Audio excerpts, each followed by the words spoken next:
ओम नमो भगवते वासुदेवाय। ब्रह्मदेवांच्या नागपुडीतून अंगुष्ठ मात्र देह असलेला वराह बघता बघता सगळ्यांच्या समोर हत्ती एवढा विशाल झाला। त्याहीपेक्षा आणखीन आपला आकार वाढायला लागला आणि ब्रह्मदेवांसकट अन्य सर्व ऋषीमुनी त्यांचे मानसपुत्र वगैरे आश्चर्यचकित नजरेनं त्यांच्याकडे बघायला लागले की हे कसं काय घडलं।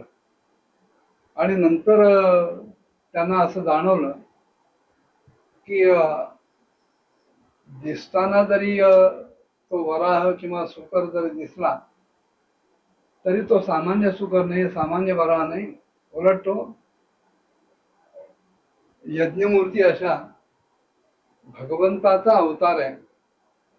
आणि त्या वराह देहामध्येच त्यांना यज्ञाला आवश्यक असणारी, उपयुक्त असणारी नाना प्रकारची उपकरणं दिसायला लागली आणि यज्ञाच्या रूपकातून त्यांनी वराह भगवंतांची स्तुती करायला सुरुवात केली। आणि अशी स्तुती करताना ते पुढे म्हणायला लागले की चराचर जीवांना अत्यंत सुख मिळावं, सुखपूर्णपणे राहता यावं, यासाठी आता आपण जगन्माता पृथ्वीची ह्या जलावर स्थापना करावी। कारण ही जगन्माता पृथ्वी म्हणजे आपली पत्नीच आहे। पृथ्वीला विष्णू पत्नी म्हटलं जातं। सकाळी उठल्यानंतर जी की वंदना करायची असते, विष्णू पत्नी नमस्तुभ्यं पादस्पर्शन क्षमस्व मे, अशी तिची प्रार्थना करायची असते। आणि त्याच्यात पृथ्वी ही विष्णू पत्नी असल्याचा उल्लेख आहे। तेव्हा हे सगळे ऋषी म्हणतात की तुम्ही आता आपल्या पत्नी असलेल्या जगन्माता पृथ्वीची या पाण्यावर स्थापना करावी। तसं बघितलं तर आपण या संपूर्ण जगताचे पिताच आहात। आणि मंथ्याच्या साह्यानं अरणीमध्ये ज्याप्रमाणे तेज स्थापित केलं जातं, निर्माण केलं जातं, तसंच आपण आपलं तेज ह्या पृथ्वीवर धारण करावं। आम्ही आपल्याला आणि ह्या पृथ्वी मातेला नमस्कार करतो। भगवंता, रसातळात बुडलेल्या या पृथ्वीला वर काढण्याचं साहस आपल्याशिवाय दुसऱ्या कोणालाही शक्य नाही। कोण करणार असं साहस? पण आपण तर सगळ्याच आश्चर्यांचे आश्रय आहात। आपल्या ठिकाणी जगातलं कुठलंही आश्चर्य आपल्या आधाराशिवाय घडूच शकत नाही। तर मग तुमच्यासाठी ही काही आश्चर्याची गोष्ट नव्हे, तुमची ही लीलाच आहे, तुम्हाला हे सहज जमलेलं आहे। आणि आपल्या मायेच्या योगानंच तर आपण आतापर्यंत ही सगळी आश्चर्यमय पृथ्वी विश्वाची रचना केलेली आहे। जेव्हा आपला हा वेदमय विग्रह हलतो त्यावेळेला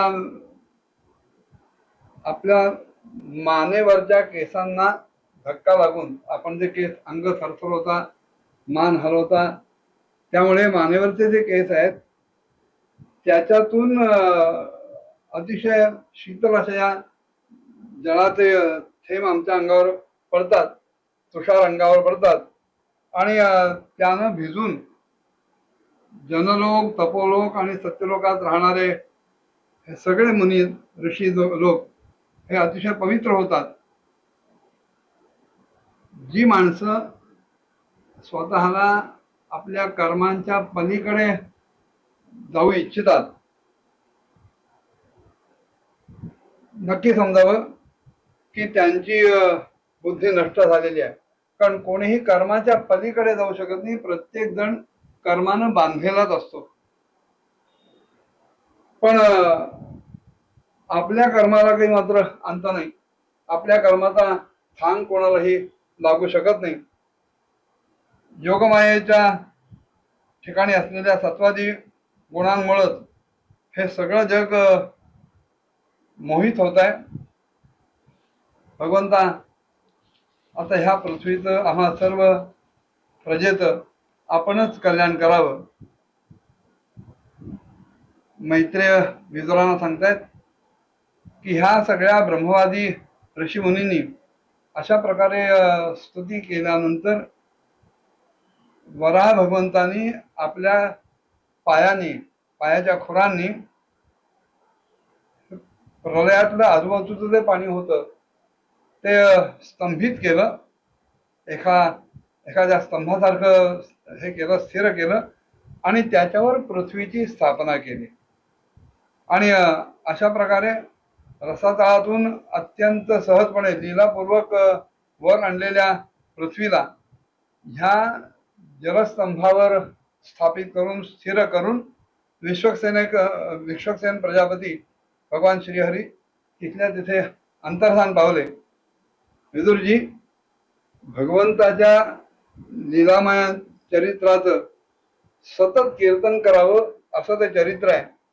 आणि ते चरित्र करताना जेव्हा आपली बुद्धी तिथे लागते, आपली बुद्धी त्या चरित्रामध्ये केंद्रीभूत होते, त्यावेळेला सगळे पाप आणि पापापासून होणारे ताप सुद्धा नाहीसे होतात.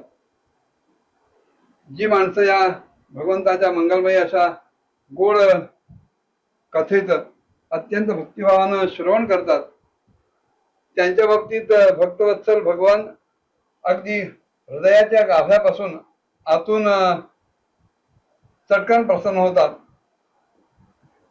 वास्तविक भगवंत तर सगळ्याच कामना पूर्ण करणार आहेत. भक्ताला जे जे काही हवं ते सगळं पूर्ण करणार आहेत. भक्त काम कल्पद्रुम असं भगवंताचं वर्णन केलं जातं. तेव्हा भगवंत एकदा प्रसन्न झाले की या संसारात भक्ताला दुर्लभ असं काय? जी माणसं अनन्य भावानं भगवंताचं भजन करतात त्यांना तर भगवंत अंतर्यामी परमात्मा आपलं परमपदच देऊन टाकतात. पण संसारामध्ये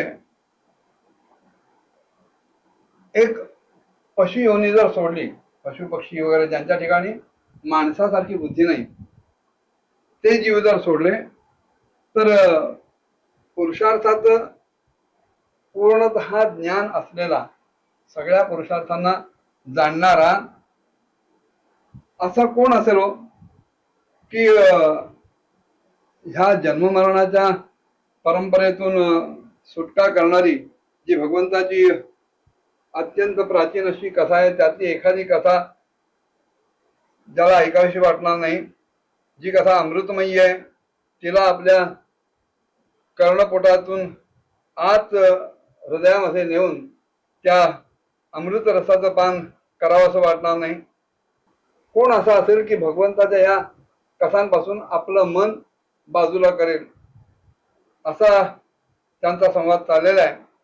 आणि पुढे शुकदेव राजा परीक्षिताला सांगतात की भगवंतानी काही विशिष्ट हेतून प्रयोजनवश होऊन हा वराह अवतार धारण केलेला आहे.